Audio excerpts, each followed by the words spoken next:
And this is the political season, and we know that if anybody's a regular viewer or listener of our stuff, we actually try to get as many candidates in. And the other day I saw that this guy he's running for Libertarian. He contacted me because I posted something he kind of agreed with, and I'd like to introduce Kenneth Andrews to the people watching. And how you doing there, Kenneth? I'm doing great. Thanks for having me, John. And you're running for the county commissioner, county commissioner slot here in Genesee County, correct? Yeah, that would be District 1. Now, I didn't have a chance to get the map up. I should have done that. I kicked myself for that. But what boundaries would Area 1 have? It's essentially Mount Morris City, and it goes down through Beecher to the north side of Flint, and then you have parts of Mount Morris and Genesee Township on the side. And now I don't want to give like a promotion for the incumbent, but who is the incumbent? Bryant Nolan. Okay, now he's term limited, right?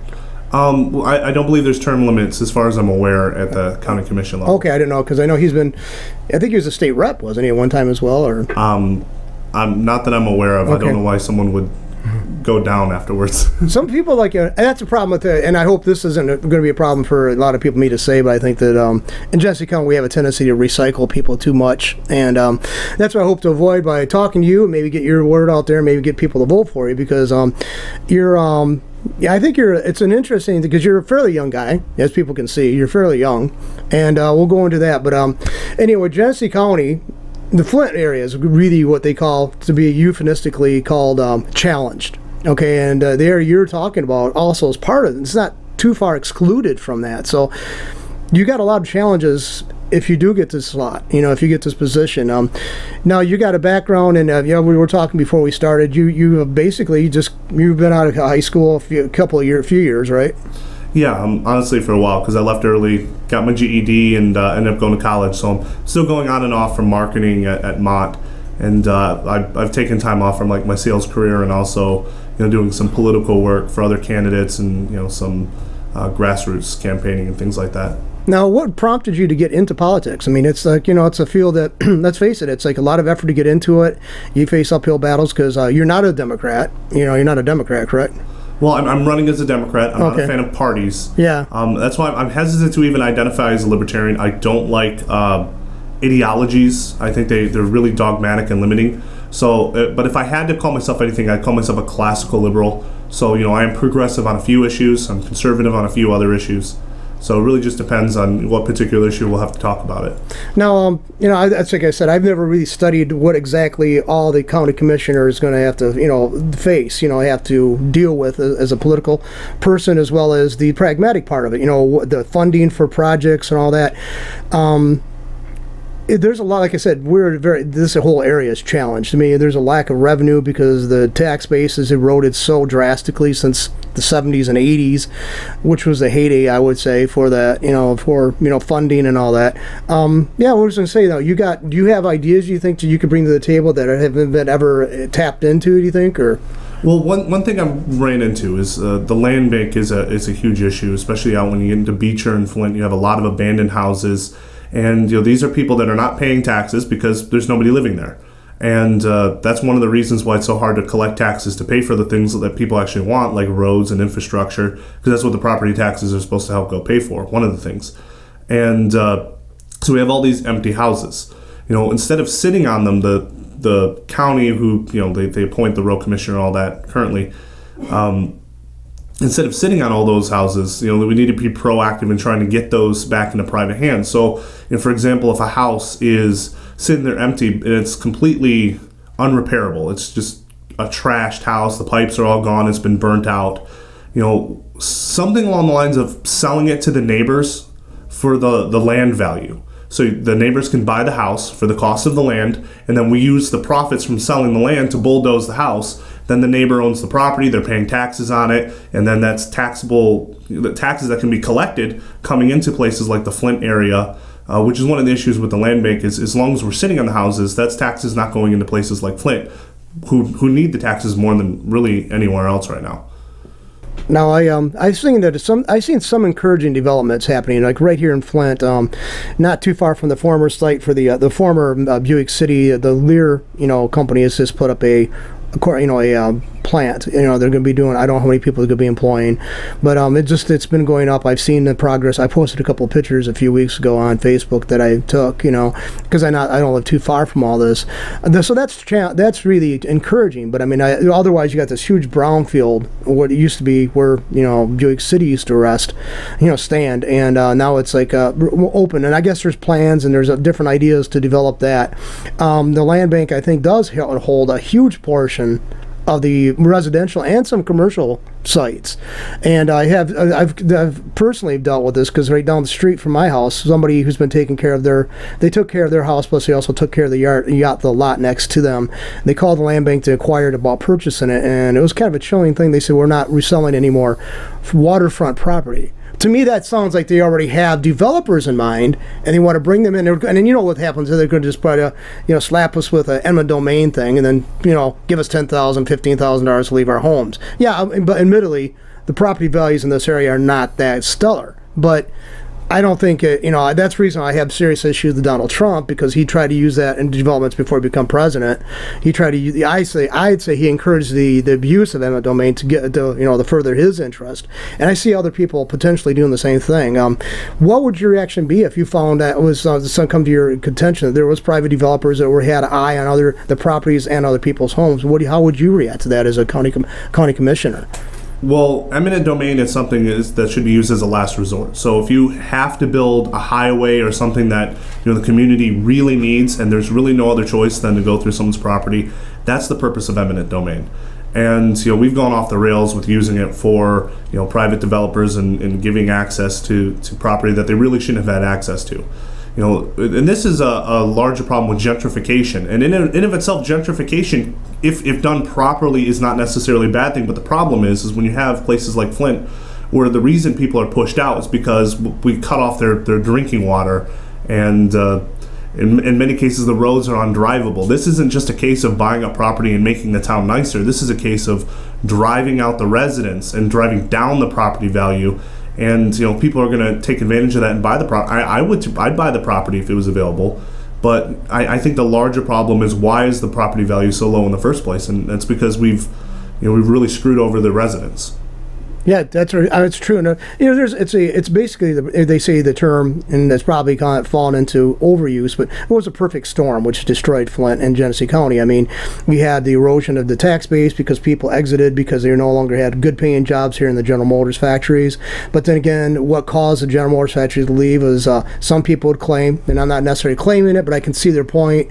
It was high demands coming from the labor unions that represented the workers, and basically GM and other corporations, they're international. They don't see this thing as like, oh, this is the only playing field we have.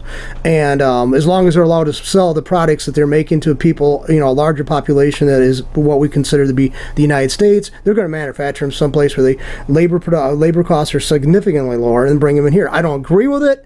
But then again, these people don't have any ties to the area like the people who started General Motors originally did have. They had very strong ties to the area. But after they died off, let's face it, that was no longer the case. Yeah, because I see potential of abuse for people like Donald Trump, and I don't. He's a mixed bag, but I mean, I know that he encouraged that on the East Coast where he was developing a lot of stuff. He got a lot of municipalities to, in my opinion, abuse eminent domain, and that's a chief. I have an issue with that, because if you're going to get people who are not making enough money, they have a house, and you're forcing them out of there because you want to develop it, but you're only giving them $10,000 or $15,000. What the hell are they going to do with that little money if they want to move out to the suburbs? That's not even a good down payment anywhere else. So I mean, what are you going to do?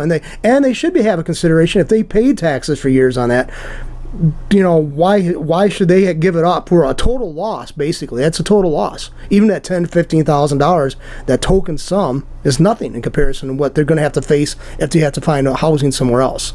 So I mean, I have an issue with that, because I like the idea of redeveloping areas, but it's kind of hard to balance that. So I mean, we have a tendency to, once they see something that shows some kind of fruit, they actually have a tendency to over-embrace it and try to use it. It's like they only have one or two tools in the toolbox, and then they try to apply them to all problems. You interviewed with Tom Sumner just yesterday, I think it was, wasn't it? Yes. He often says, and because I've listened to him, he said the sad thing is the government usually has only a couple of tools to encourage business development, and that's basically tweaking the tax laws or allowing for taxes not to have to be paid or whatever. And I agree with that. That's the only thing they have. But then again, I mean, it's just, being in bed with a guy who's got money to burn, and then they want to give $10,000 or $15,000 to a person who has a house they want, and they're supposed to be satisfied with that. I think that's absurd too.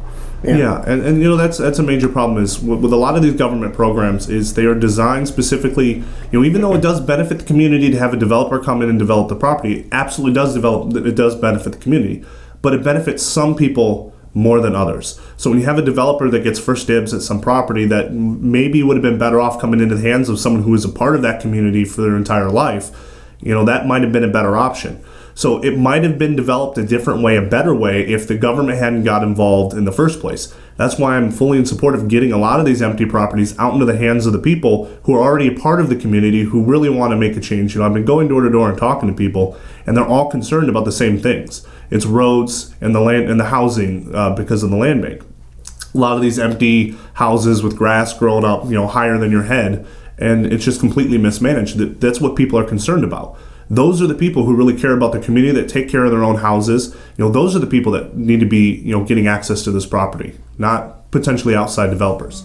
One thing I'd like to say too is, like, we were talking about a couple of individuals before we started this, and you and I agree, knew of the same individuals, and I have to say that Flint does have a core group of people from different backgrounds. I mean, I'll point out one. I'm sure he won't mind me mentioning his name, Terry Bankert. He's a lawyer here. He used to be the city ombudsman of the city of Flint, and he used to be the city clerk here. The man is immensely knowledgeable about the area, and he knows all the and I meet up with people from a broad spectrum of socioeconomic backgrounds here who are still here in Flint, who have, I'm just amazed at how much they know about the legal issues, the legal aspects. They have really done their freaking homework, man. These guys are really good. And these people, not guys, okay, where they're, to be inclusive, it's females as well. But it's just amazing how much they go through to learn about that. And so, I don't know if there's a lot of communities out there who have that resource. Now, I'm not saying that they're like a resource. They have this, they put up so much time. And I think that's one thing I was going to encourage anybody who wants to run for public office, and you've already stated you've been talking to, well, continue that when you go, if you get the position, if you get the job. Don't say, well, I'm just going to run every so many years to get re-election. Go around after you get elected, because everybody seems to ignore that. They don't go around talking to residents after they get into the office. And I think that's just a disservice to everybody. You're absolutely right. The fact is when we get elected, we're representatives. We are meant to represent the people that elect us. They're our constituents. How are we going to represent them if we don't know what their concerns are, we don't know when it's affecting them?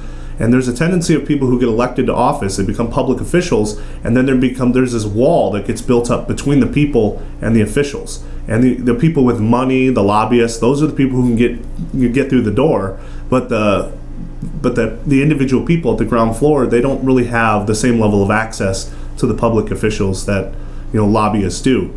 And I'm glad you brought that up, because it's kind of a key into what I want to. One other thing I want to talk about is that's one of the reasons I pledge not to take any sort of PAC money or funding from organizations and resort to only individual donations from people, friends, family, my supporters.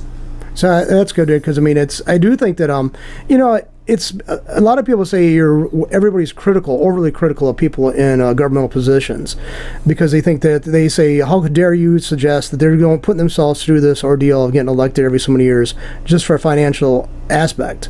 But when you look at the fact that, say, a senator or congressman makes $174,000, $184,000 a year, when they walk away after so many years of public, air quotes here, public service, their bank accounts are like 20, 30, 40, $100 million.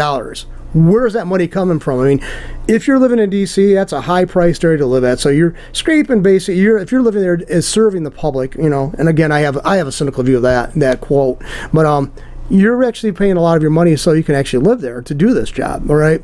But when they walk away with such a bankroll, you got to really, I mean, it's no wonder people are saying, where the hell is that money coming from? And so do you envision yourself going beyond Genesee County as politically, or?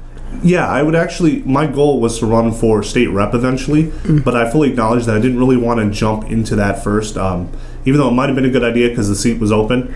But I thought the county level would be a little more appropriate to start, get some experience, and maybe run for state rep. And I believe, depending on how the elections go, I believe, what is it, 6 years, is 3 2-year terms or something like that for state rep, and eventually, that would give me time to get experience, work with the community, and kind of earn my place before running for that position. So yeah, I do have plans to go further. I have a lot of business plans. I'm a very optimistic person that wants to, do more than just politics. I think it's important that people who get involved in politics become self-sufficient. Because if you're not self-sufficient, then you're dependent on someone else for your income. And so long as you're dependent on someone else for your income, you are open to be manipulated. Let's just leave it at that. Yeah, it's like you're open for the highest bidder. That's why I'll say it. It seems like you're open for the highest bidder.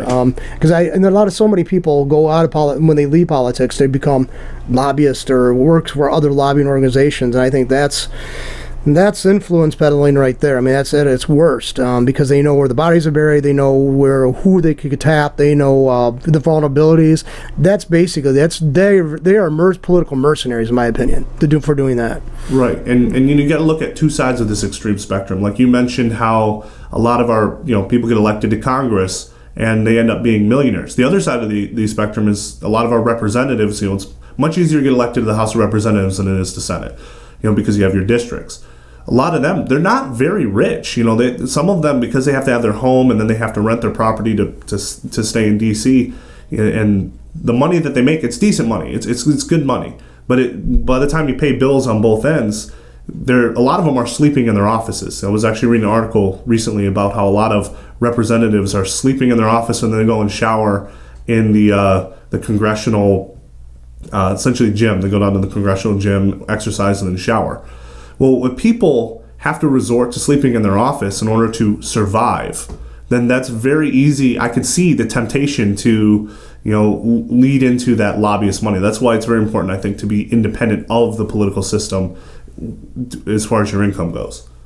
Yeah, I'd like to see that too. And some people I remember I was always the oddball. I voted for third-party candidates on the presidential level several times.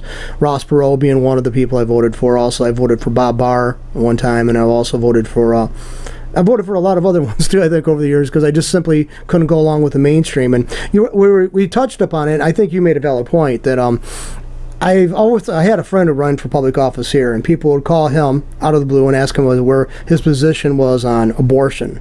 And he was running for a township supervisor somewhere and locally, and he was very polite about it. He said, okay, this is my position as a person, but in the role that I'm running for, that's never going to be part of what I'm looking at. So, I mean, you said something about not having, you don't like political, the political labels, and I think that is a problem, especially on the local level. I mean, it should be more based upon purposeful activity addressing issues at that center, that center of location, not some broader, more abstract international possible level. I mean, when now somebody were to call you, how would you direct them? They're asking about these larger issues, the more abstract, the more difficult to issue. I mean, would you keep on emphasizing, we're trying to deal with roads and safety concerns and abandoned buildings? I mean, would you state a stand on anything, on a larger scale? Well, I would handle it just like your friend did. Yeah. I deal with this. The question I get asked.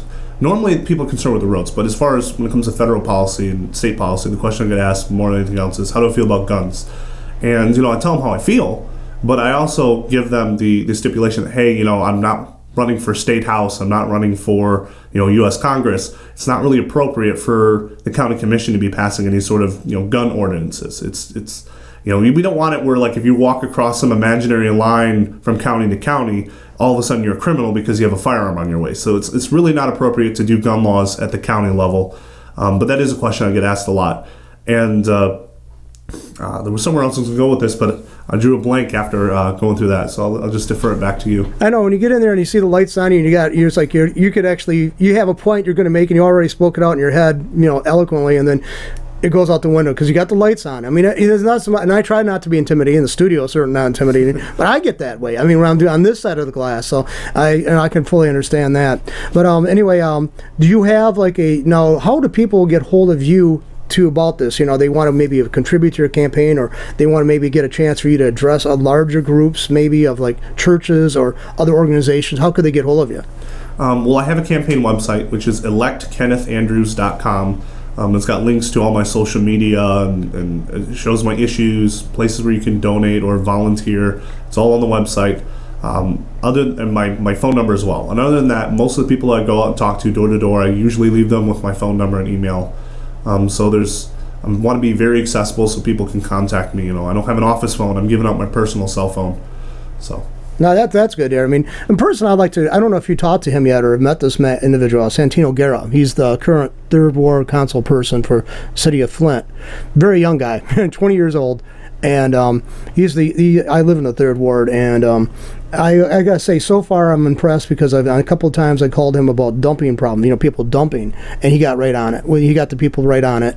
So basically, kudos to him for stirring up the pot, and then other people who responded. Thank you very much for cleaning up those messes that I pointed out to you, because that seemed the area where I'm at. Basically, it's a very there's not a lot of traffic going through, so people use that chance, that opportunity to dump their stuff out of their trucks or whatever, and you don't see it until you wake up in the morning and it's there. And so, but he responded very adequately, and I had problems with the past city councilman even returning, a council person, returning the phone call. Whereas as soon as I got through him on Facebook, Messenger, he got right on. So I want to give the kudos, credit where credit's due. And if you are in the Third Ward, you could reach out to Santino. For my experience, he will help you out as much as he can. But anyway, do you also belong? Now we'll go into the personal thing side too. You're a lifelong resident of Genesee County, right? Yeah, I was born in the Flint area for the first couple years of my life. Lived in Clio until I was 13, and I've lived in Mount Morris since then. So so you're probably aware of what's going on in the Beecher area because of your connection to Mount Morris, because they're kind of overlap, and also Clio's not that far away from Montrose and Beecher, so Mount Morris and Beecher. So you see the issues there, and you're talking a pretty wide swath right there of socioeconomic backgrounds, as well as you got rich and poor. You got some really wealthy people in the Clio area, and then you have people more moderate incomes in the in Mount Morris area, and moderate to low income there in the Beach area. So you've probably seen all that. Yeah, absolutely. And we see it when you go door to door. But I also have family that live out in Beecher and Flint, friends and family. So it's not like I'm just being introduced to a lot of the problems. I know what's going on. And I think anybody from mid-Michigan, knows what's going on in the Flint area. It's not really a big secret. For example, the water, we knew about it months before it was ever reported on the news. We were seeing the Facebook posts of our friends, turning on the faucets and the water coming out brown.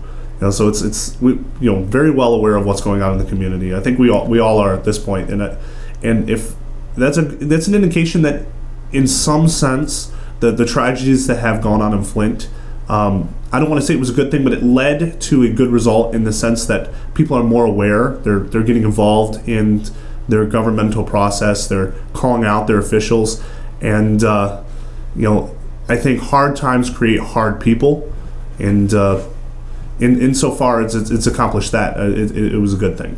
Yeah, I remember 25 years ago, though, reading it was in the Flint Journal, when the Flint Journal basically was still a paper, that actually we had, back then, this was 25 years ago, we had higher chlorine levels in our drinking water, than most swimming pools had. Wow. And that was 20-some years ago. So the issue with the water was something that they saw looming far away, and they should have addressed this. They always want to blame Snyder for it. He did act inadequately, in my opinion, but the local level politicians weren't much better. They were on the ground. A governor, and besides, Snyder hasn't been governor for 30 years or anything. So, these people basically kicked the can down the road and did not deal with it effectively until there was an emergency manager situation. This is all my opinion, but this is the way I saw it unfold. So, there's credit to go around, but there's also a lot of blame to go around.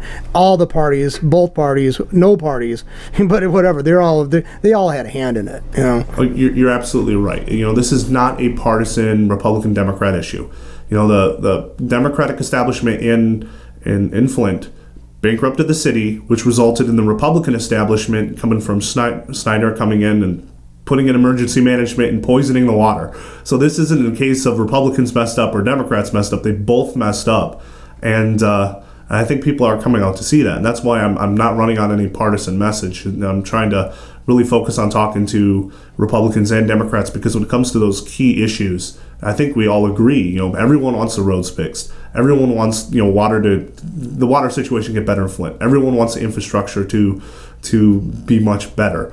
So, you know, it's not a partisan thing. And that's one thing I'm glad that the Flint situation has done a good job of bringing the community together, is it's no longer a partisan issue. It is a broken establishment versus the community. And that's very much a good thing. And like I said, we have had a lot of people. I mean, there's a lot of activists out there, and some people out there, and I've seen this develop, you know, during this water crisis. There's some people who are seeking to use it as an opportunity to for political clout, but there are other people who just basically just want the situation addressed and handled effectively. But like again, it goes back to that. I'm just amazed at how the dedication of people who are not making money. These are not career politicians. These are not people who are paid spokesmen for any organization. Just the average activist I say I've met up with, because we've done over 38 shows dealing with the water issue right here in the studio. So I mean, it's just amazing, the amount of zeal they have, the amount of, I don't like to use the term passion because that sounds like almost an irrational thing, but they have this energy behind them that they're not willing to give up on an issue, and they're really to labor for that. I mean, I think that this area of Genesee County, the city of Flint, is an amazing area for people to foster that kind of loyalty. Because let's face it, all of the problems we've had since I got out of high school in 1981, the jobs were already exiting that back then. We've had a mass. I mean, I think we've lost 75,000 people in and around Flint in the past 30 some years. You know, and yet you got people who are so willing to stick it out. I mean, it's not just some of them do have the opportunity to leave. They have left and they come back. Which I always thought was like, if you break free, get out of here, stay. But no, these people they go back they're like firemen, man. When everybody else is heading out, they're the ones going in, you know. And I just think that's kind of an amazing thing about these activists. I mean, a lot of these people are just quirky individuals, very kind of, I'm sure the people out there who are, you know, in the city government roll their eyes every time they show up at a meeting. But I thank God that they're out there doing that. So I mean, and I think that's one thing you're going to say as a warning, also as a caveat to you or whatever, or maybe as a kind of a, you know, maybe it's something you can look forward to, is if you're willing to walk a mile, these people will willing to walk 3 to 4 with you, you know, for you, if you just reach out to them people. I mean, because they are so dedicated to helping the Flint area. So I think that's a good thing for a person wanting to go into politics to be aware of. No, you're absolutely right. I think it keeps people accountable. Right. Because no matter who you are, the power is tempting. And the moment people become part of the establishment, we see time and time again, people get elected with good intentions, and they just become the very people that they sought to run against in the first place. And I think that the community being active and calling out their politicians and saying, no, didn't you say that you weren't going to do this? You know, is really important. That is what has been missing in local politics for such a long time. And, you know, it's not perfect people that keep themselves accountable. It is the community that keeps imperfect people accountable, because no one's perfect. I'm not perfect. You're not perfect. None of the people running are perfect. Now, and it's just another thing is too, I have a friend who always talks about video accountability, and he said his point was, and it's very simple, we're using a webcam for this what we're doing here. He said we should have them on every office desk, on top with a computer, and every congressman, senator, city council person of different cities, village elders or whatever, and just get on there at the end of a day, maybe end of the week, and say, here's what happened, here's what I did, this and this happened, here's how I responded. That way they don't have to dig through some kind of congressional report or some kind of paper report from a journal or a newspaper, and many of those don't exist in a community. And I think that's a simple idea. And I'm wondering, maybe putting you on the spot, if you get elected, would you be willing to do something like that, like a video presentation of what happened during that week? Well, it's funny you mentioned that. If you go to my website, one of my issues is transparency, and where I stand on that is I plan on announcing every vote I take publicly on social media. I've already done so. I've been appointed to the Mount Morris Planning Commission, which they don't necessarily have legislative power per se. You know, they vote on issues which then go to the city council to be voted on. But you know, on issues that I've made a vote there, I've already on my Facebook page publicly explained what I voted for and why I voted for it. And that's something that I plan on standing by. You know, I got the idea from, you know, Justin Amash, who, you know, regardless of his political stances and where you stand on that, let's be honest, that's the kind of transparency we need, you know, throughout our government, and that's I'm very strong, very Stanley on that. So anyway, that's probably a good place to wrap this up at. Again, give out the information where people can reach you at and contact you through. Like I said, you can reach me through my website, which is electkennethandrews.com, or you can find me on my Facebook page, which is Facebook.com/Ken Allen Andrews. And I should be clear that Allen is Allan, because apparently my parents decided to spell it differently. Yeah, we had a friend named, he used to come in and do a regular show, and his name was Larry, but it was only with 1 R. His dad had a sense of humor or something. Anyway, but it was like, who's ever heard of Larry with 1 R? But anyway, thanks again for coming in, and definitely encourage you to come in and periodically if you get this position, and even if you don't, maybe to keep on putting the focus on the person that might have got the job instead of you, because I definitely hope people listen to this and say there's some things really good about this individual that I would like to see brought to an office. Well, my plans don't stop with this election, so I'll just leave it at that, and we'll definitely stay in touch. Okay, and anyway, and I'll thank you again, and I thank you very much for showing up here. Okay. All right, thank you. I appreciate it, John. Bye.